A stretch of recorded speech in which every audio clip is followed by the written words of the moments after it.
On October 17, 1845, Secretary of State James Buchanan wrote a secret message to the United States Consul in Monterey, which was the capital of Mexican Alta California.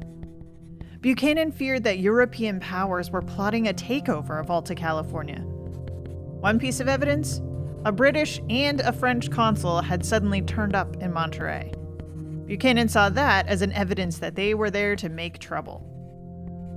So Buchanan was writing to the American consul, a man named Thomas Larkin. Buchanan had a special mission for Larkin that went far beyond his normal consular duties. The secretary's wishes might have sounded something like this.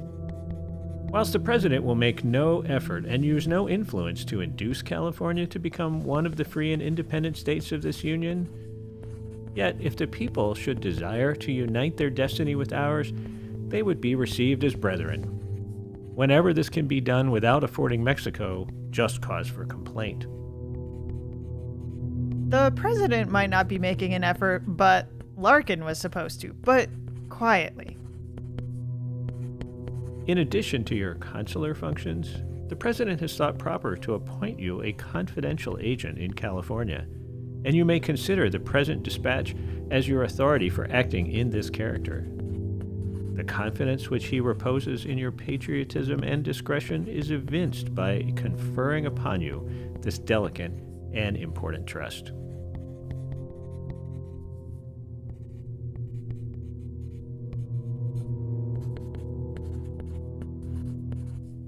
We don't know exactly what the orders said because they were so secret that the messenger had to memorize them and then destroy the paper copy. So what you just heard is just his recollection. Larkin got the message from this messenger on April 17th, 1846, 6 months after it was written.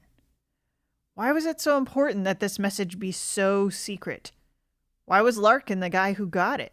And what happened in Larkin's career as secret agent man? Well, let's find out. I'm Abby Mullen, and this is Consolation Prize, a podcast about the United States and the world through the eyes of its consuls. Today, we're headed to beautiful Monterey, California, to explore the story of Thomas Larkin, the United States' first and only consul to Mexican California. Larkin served for just a few years before the outbreak of war between the United States and Mexico. The time period that we're talking about is full of complications and twists and turns. We're just going to tell Larkin's story here, so we're going to leave out a lot about the larger relationship between the United States and Mexico. You can check out our show notes for recommendations for books about these bigger themes.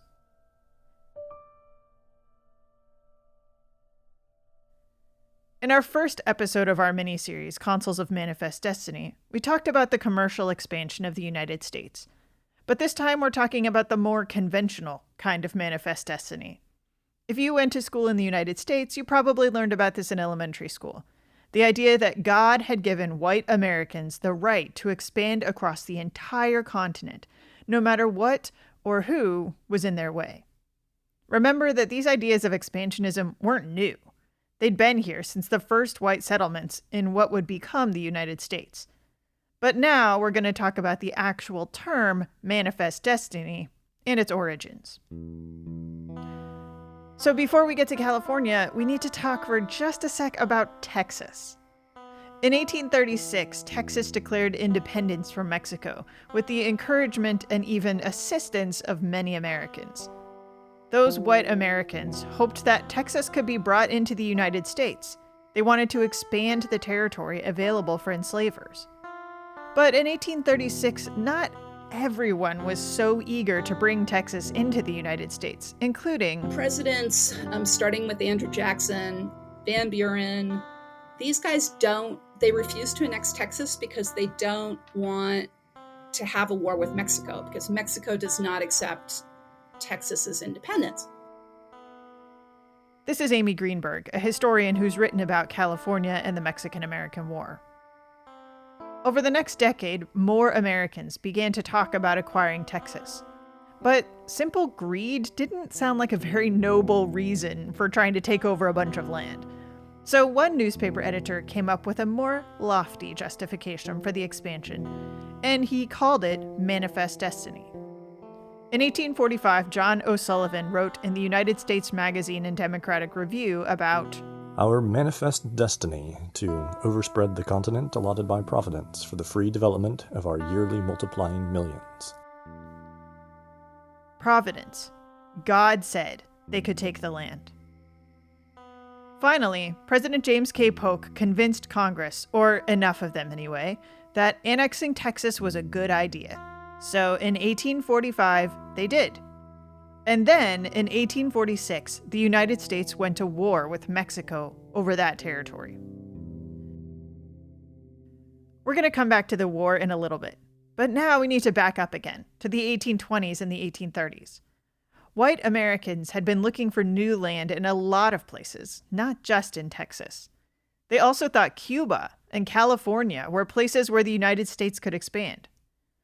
According to Steve Inskeep, who has written about California and expansionism in a book about John C. Fremont, California was, for some people, the ultimate destination. It was a potential stepping stone on the way to the United States having a Pacific empire, to having trade with China, to spreading across the continent, to becoming a world power. I should mention that California also was not terribly well known. There were terrible maps of it. I have read historians who questioned whether James K. Polk, the president who went after California, really even quite understood what it was or what he was going for.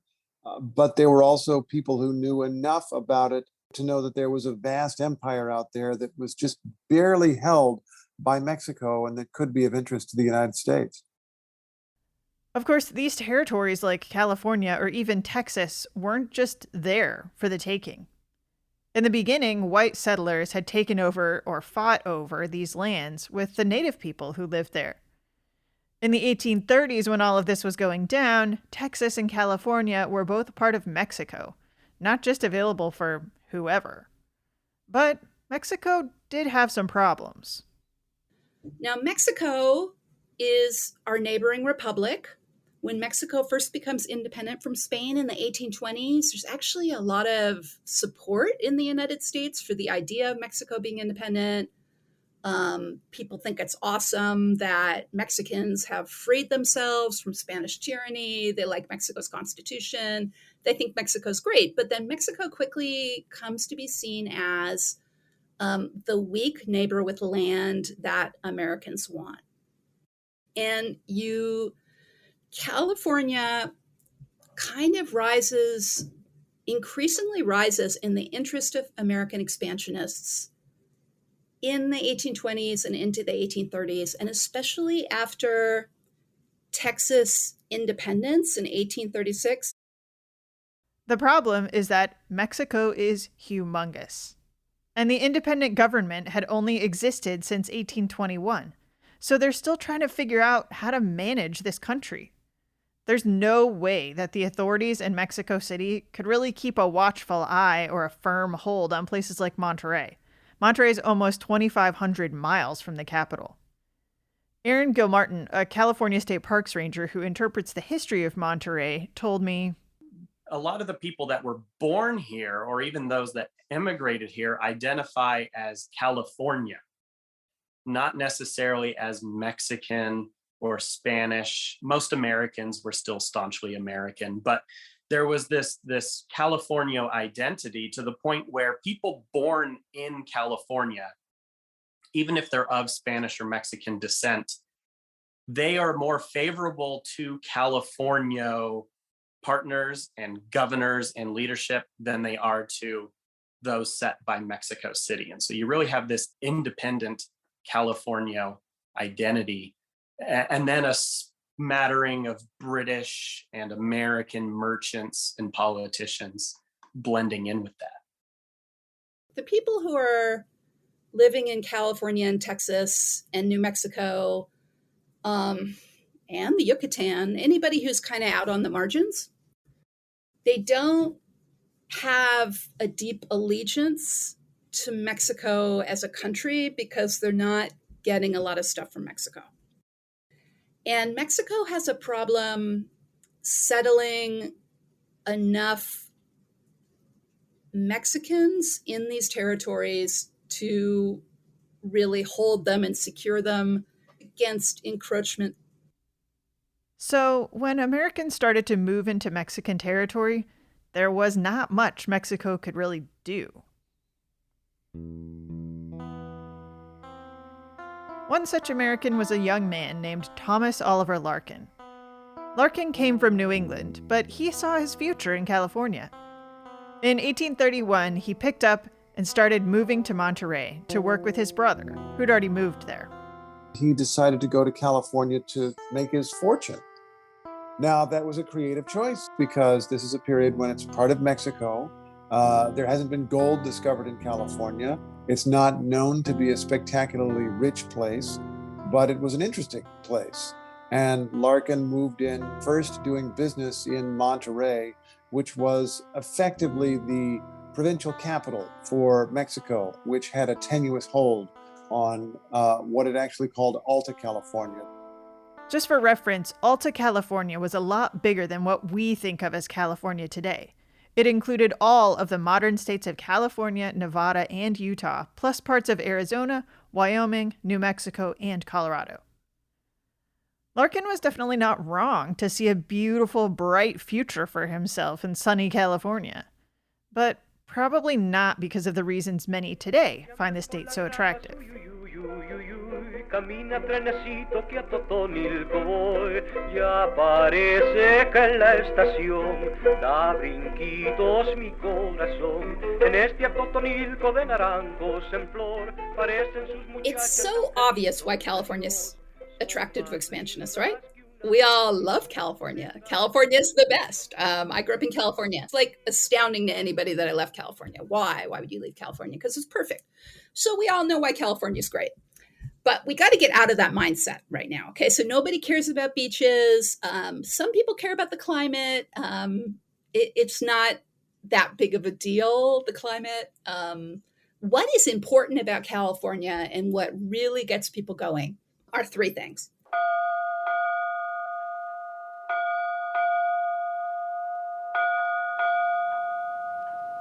The first thing is San Francisco Harbor. Oh my golly. That harbor is so perfect, and it really fires up the imagination of every business person on the East Coast who dreams of trading with Asia.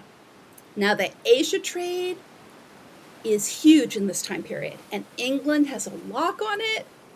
France is doing some of it. The U.S., how is the U.S. going to get trade with Asia? You know, we are an East Coast-based country, but San Francisco Harbor really makes people think, hey, you know, we can start importing stuff from China, and we can start importing stuff from India, and this is an incredibly valuable trade, and that would allow us to do that.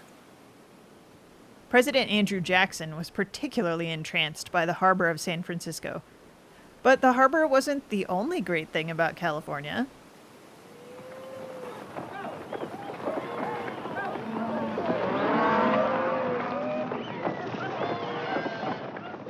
Second thing that really fires people up about California is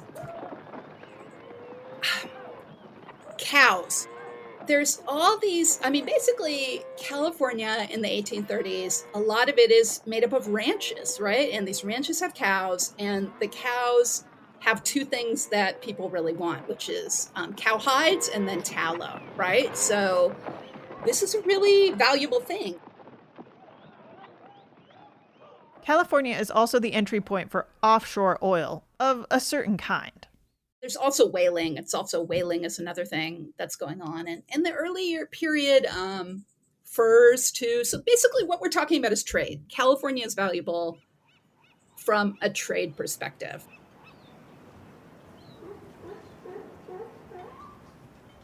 And so people began to come. Immigrants from Russia, Great Britain, France, and the United States arrived throughout the beginning of the 19th century. This first wave of settlers wanted the land, and they'd do some pretty drastic things to get it. Immigrants who moved to Mexican territory were supposed to become Mexican citizens and convert to Catholicism. For some people, that was a pretty big ask. If you understand how deep the anti-Catholicism is in the United States, in this time period, how much Protestants thought Catholics were involved in a plot to subvert the liberty of the United States. It is hard to wrap your head around people who would voluntarily convert to Catholicism and mean it, right?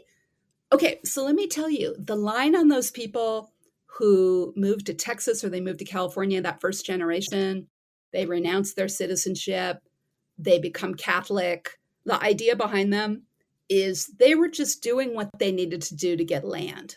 And in their hearts, they're still Protestants. In their hearts, they're still American. That's a narrative we can all get behind because we know it's going to become the United States. But some scholars recently have been really questioning this. If you've been through the process of becoming a naturalized citizen, you know that it's a long and difficult process. In the 19th century, it wasn't nearly so long or complicated. For some people, citizenship wasn't the meaningful part of their identity that we often think of today. We need to get out of the mindset where a U.S. citizenship is so much better than any other citizenship that you would never give it up unless you absolutely had to. And instead, we should say, well, actually, maybe people think Mexican citizenship is great. There was an article that was published not that long ago that said, a lot of people in the United States, they felt like the U.S. was getting too centralized, and they thought actually Mexico was a little bit less centralized and there's more freedom because you don't have a central government. Okay, so you could take that seriously and you could be like, okay, maybe there's a lot of people who don't feel like being a U.S. citizen's that big a deal and they think that they can have a good life in Mexico can be good. Maybe we just need to think about citizenship as not a big deal. Thomas Larkin's half-brother John had been one of these Americans who converted to Catholicism and became a Mexican citizen. John Rogers Cooper is his older half-brother. Cooper had been living out in California since 1823, which is very early for an American to be out in Mexico. And Cooper had married into a Mexican family. He married General Mariano Vallejo's sister, so a very prominent family. He converts to Catholicism, becomes Juan Bautista Cooper, and essentially, becomes a proper Mexican citizen and therefore gets land grants. Cooper was Thomas Larkin's ticket to the West. He writes back east to the family saying that he needs a bookkeeper. Cooper was a good sea captain, but he was a bad businessman when it came to keeping his things in order. And Larkin was never the intended recipient. It was for their other half-sibling, Samuel Childs. And when he didn't want the job, the offer was kind of opened up to the rest of the family, but Cooper really never considered that Larkin would be the one to respond. Aaron told me that when this offer came up, Larkin was trying to recover from some pretty bad business problems. So this thing came up at just the right time. He sees this as one of very few options for him to get a new start. And so he decides that he's going to head to California. In 1832, Thomas Larkin arrived in Monterey. He spent his time on the voyage learning Spanish, since that was the language that most people spoke in Mexican California. But he also met a lady. Rachel Hobson Holmes was the only other passenger on the Newcastle, which was the ship from Boston to California that Thomas Larkin was on. Most of the California ships going to California during that time were all cargo ships, not a lot of passengers. And so Thomas and Rachel are the only two passengers. This actually makes Rachel the first American woman to make the journey around the Horn of South America. But she's going out west to meet her husband, who is a sea captain. And upon arrival, she finds out that her husband is dead, but she also finds out that she is pregnant with Thomas's child. And so you get a little bit of this controversy right as they get off the boat. But because of Rachel's husband already being dead and Unfortunately, that first child does die in infancy. So very quickly, Thomas and Rachel get married and then have their first legitimate child. Their wedding ceremony was performed on an American ship by the U.S. Consul to the Sandwich Islands, which we call Hawaii now. Maybe they couldn't find any Protestant clergymen to do the ceremony on the land. Their first child had the distinction of being the very first child born to American citizens in California, if the records can be believed. Being American and staying American was really important to this branch of the Larkin family. Well, why is it a big deal for Larkin? Maybe you could say Larkin sees the writing on the wall. He knows this is going to become the United States, and he's not willing to compromise.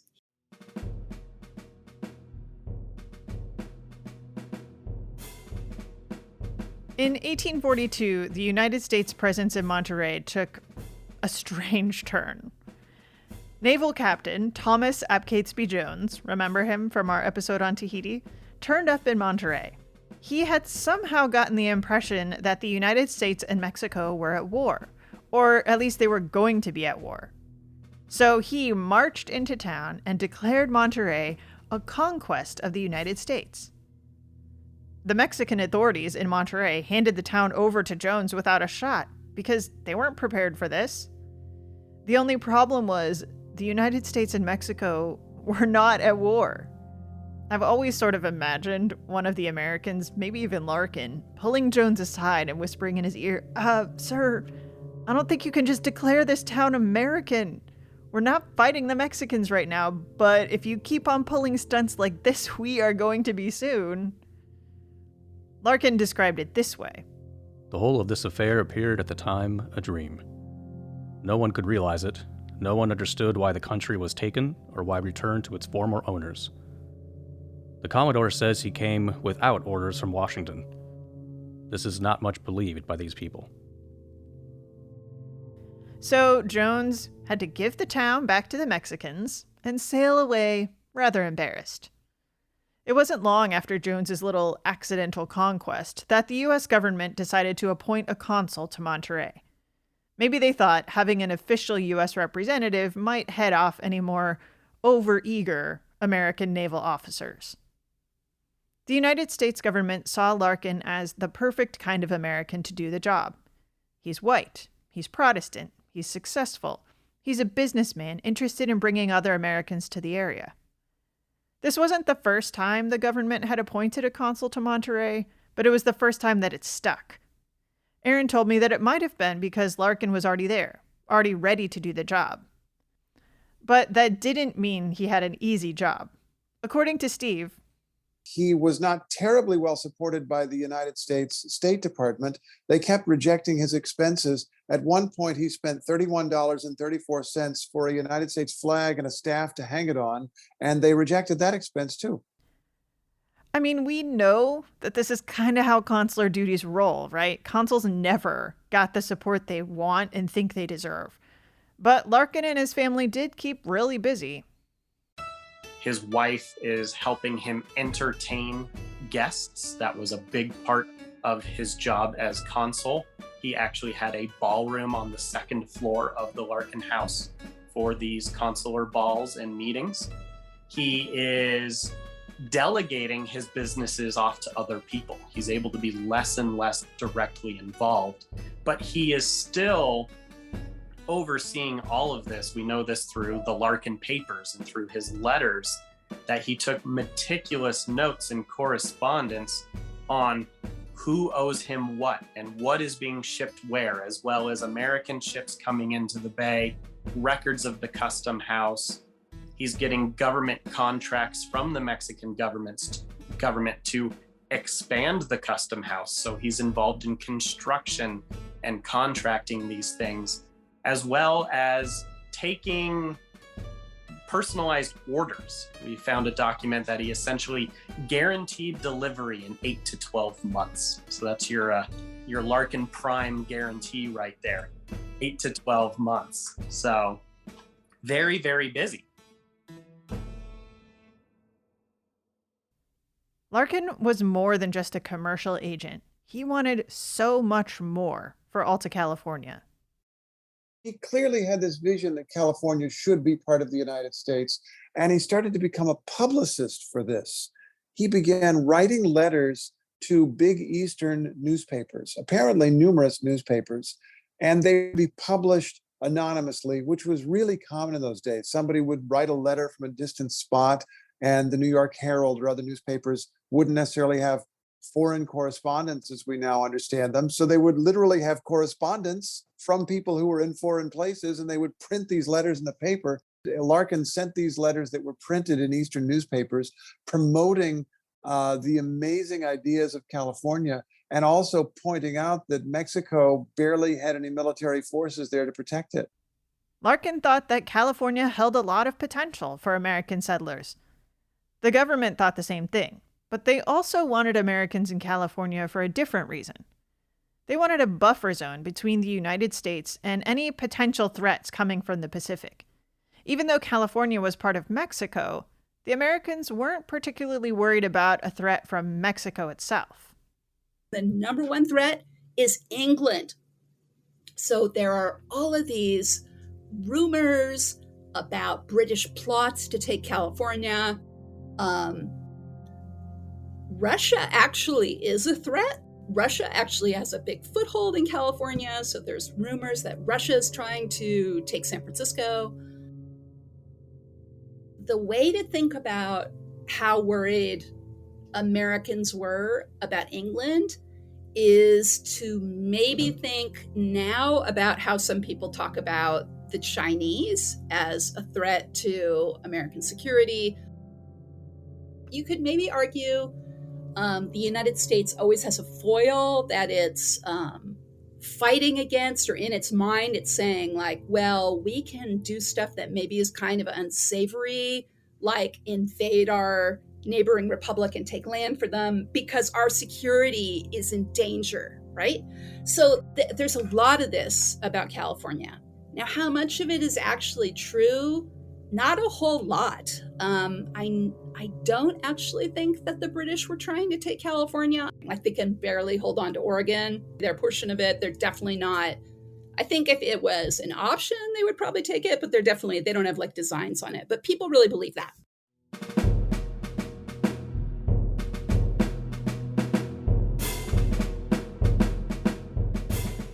With the benefit of hindsight, we know that the Mexican-American War was going to change everything for Larkin. But he didn't know that. And I think I can safely say that the next American who turned up in Monterey with orders from the government, he was a surprise too. An American Army officer appears, John Charles Fremont, super famous guy, had been to California once before. But it's still a little bit surprising, I would imagine, when you're Thomas Larkin and John C. Fremont appears on your porch in your living room, because he's based in Washington, D.C., 3,000 miles away. And how did he get there?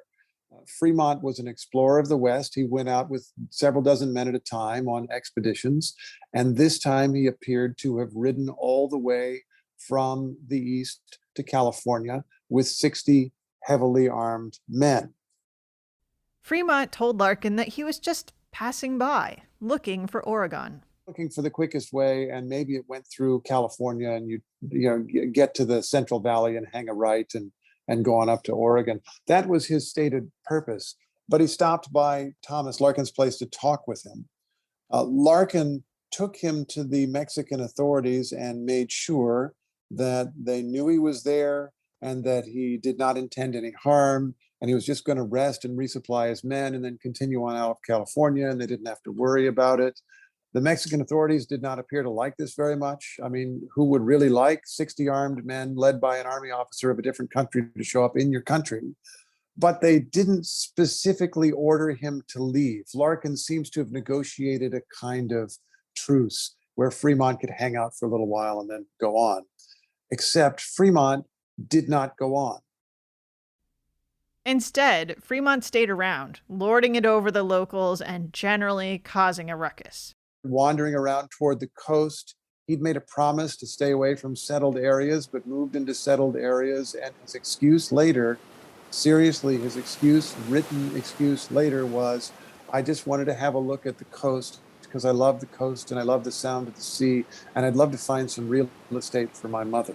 So he's home shopping in somebody else's country that he's supposed to be leaving.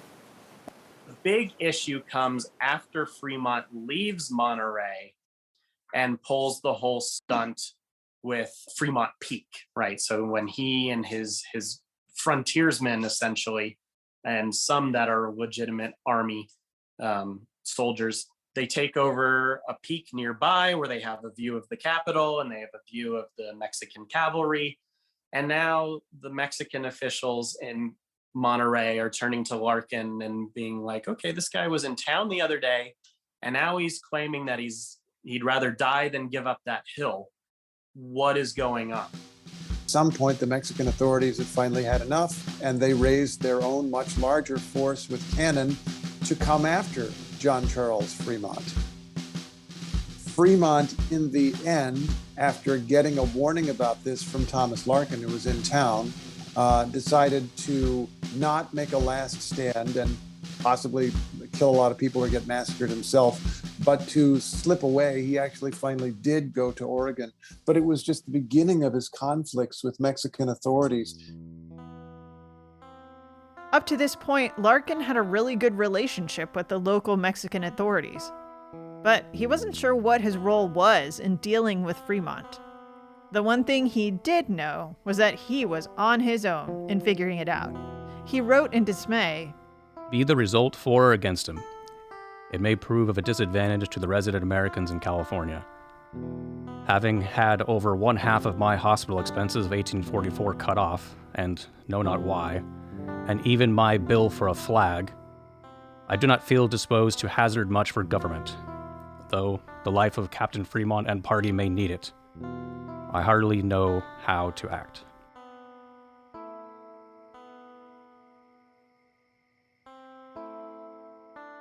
Fremont was a threat to Larkin's relationship with the Mexicans and with the Americans in the area. Thankfully, Fremont got out before things really got out of hand. This time. But these kinds of shenanigans made Larkin's job especially hard. His job was to protect and care for the Americans in the area. And he also had to make California seem like a place where Americans could thrive. But Fremont's actions put all of that into jeopardy.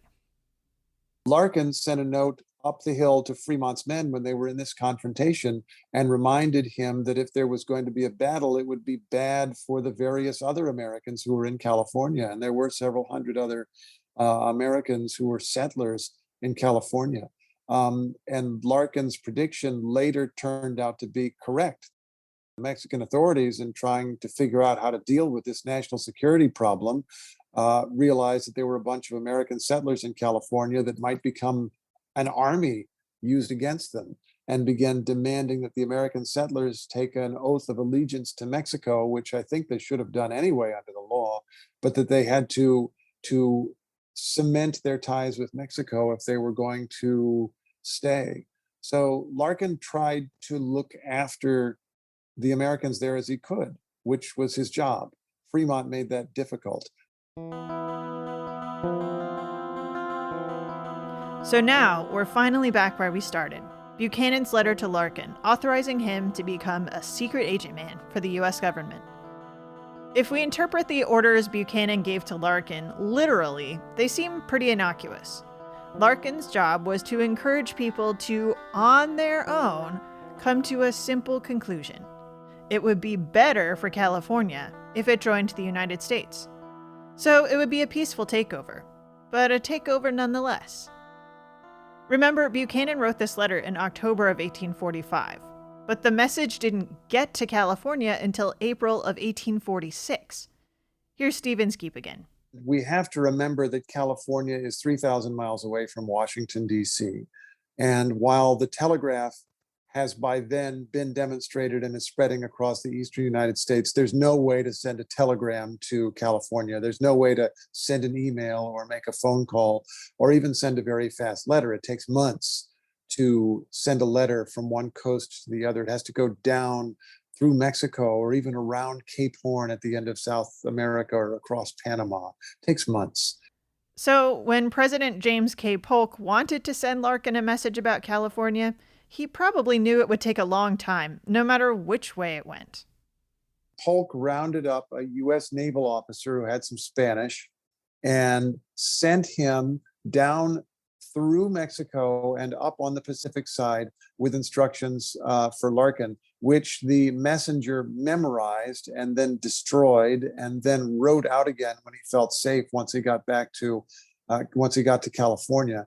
And he gave these instructions to Larkin, essentially stating that the United States was on its way to taking over California by some means that seems to have been left rather vague.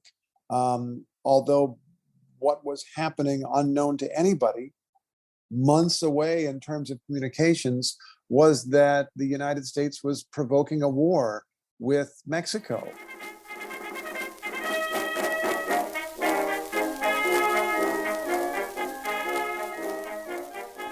Larkin got his letter on April 17, 1846. By that time, he'd already been dealing with Fremont and his armed men, who didn't seem particularly peaceful. And, unbeknownst to him, U.S. troops had been decamped in Texas north of the Rio Grande for 3 months since January of 1846. Just a week after Larkin's letter arrived, Mexican troops would cross the Rio Grande and attack those U.S. forces. Or at least, that's what the U.S. troops would say. Things didn't stay very peaceful in California either. In late June 1846, some of the American settlers decided to take a more proactive stance against the Mexican government in Sonoma, just on the road from Monterey. Okay, it's 160 miles from Monterey, but in California distance, that's not that far. Steve told me that the antics of John C. Fremont and the response of the Mexican government had sparked a kind of rebellion. The American settlers in Sonoma didn't want to take that oath of allegiance to Mexico, so instead, they decided to start their own country, as one does. Maybe they thought that this was their best shot at getting annexed into the United States. And they rose up and, in a somewhat comical episode, because there were only a few dozen of them, and they were drunk, some of them, went to Sonoma, California, found the top general there, who was a general who had no troops, because they would, raise troops when they needed them. They didn't have a standing army necessarily. They got this one guy who was very dignified, Vallejo was his name, to surrender to them, and then raised this homemade flag that they had made, and that was the Bear Flag Republic. And it was supposedly independent for a minute, even though I don't think its authority extended anywhere beyond Sonoma, really. But the timing was perfect, as it turned out, because of the events that happened very shortly afterward. Very shortly. As in, the settlers elected John C. Fremont the head of the Bear Flag Republic on July 5th, 1846. On July 9th, the American Navy sailed into San Francisco, claiming California for the United States. And this time, for real. Once the United States and Mexico were at war, all bets were off. American naval officers turned up fairly regularly in Monterey, and Larkin encouraged them all to move quickly.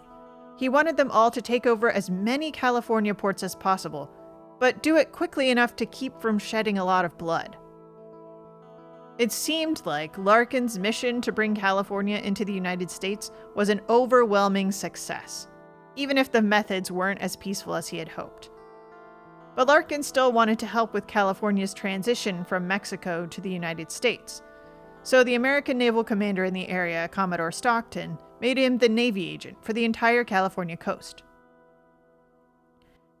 Even though the war went well for the United States in Southern California, the Mexicans were able to retake some of the lost ground. Soon after, the war came back to Monterey as well, and Larkin paid the price. On November 15th, 1846, Larkin wrote, About midnight, I was aroused from my bed by the noise made by 10 Californios, unshaved and unwashed for months being in the mountains, rushing into my chamber with guns, swords, pistols, and torches in their hands. I needed but a moment to be fully awake and to know my exact situation. The first cry was, ¿Cómo estás, Señor Consul? Vamos, Señor Larkin. This band of locals, under the command of General Manuel Castro, took Larkin as a prisoner of war and brought him back to Los Angeles. Larkin would remain a prisoner for 2 months. By January of 1847, the war in California was basically over. The United States had won. Stockton and Fremont rode into Los Angeles and freed Larkin. Larkin returned to his family in Monterey, and some people who had moved into his house. These new American officials move in and essentially set up their military government here in Monterey. And Larkin is no longer a foreign diplomat because this is now domestic turf. What happens is his house, the Larkin house, becomes the headquarters for the military governor. So Governor Mason sets up shop in the Larkin house, and his assistant was none other than William Tecumseh Sherman, a young Sherman. And he lived in the guest quarters in the garden. John O'Sullivan might have argued that Providence allowed Americans to expand over the continent, but as Thomas Larkin discovered in California, Providence needed a lot of help. Real people had to do the work. Expansion meant violence, trickery, and tremendous disruption for a lot of people who had done nothing except live in a place that the United States wanted for its own. Thomas Larkin was part of that story. But he was also a part of the next phase of California history. As a merchant in the town of Monterey, he sold parts for a sawmill to a man named John Sutter. Just a year after the Mexican-American War ended, Sutter found gold on his property. And Americans raced to California in numbers that Larkin undoubtedly could not have imagined.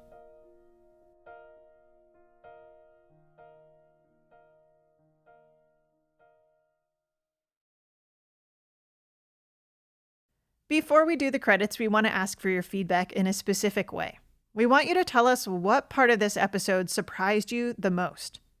If you're on Twitter, you can tell us by tagging us. We're at Consul Prize. That's CONSOLPRIZE. So hop onto your phone right now and tell us what took you most by surprise. Okay, here's the credits. Consolation Prize is a podcast of R2 Studios at George Mason University. This episode was produced by me, Abby Mullen, and Chris Stinson. Our show notes are by Megan Brett. Our music is, as always, by the amazing Andrew Cody. Special thanks to our expert guests this week, Amy Greenberg, Steve Inskeep, and Aaron Gilmartin. You can find out more about them in our show notes, consolationprize.rrchnm.org, and you can also see a little map we made of some of the movements in this story.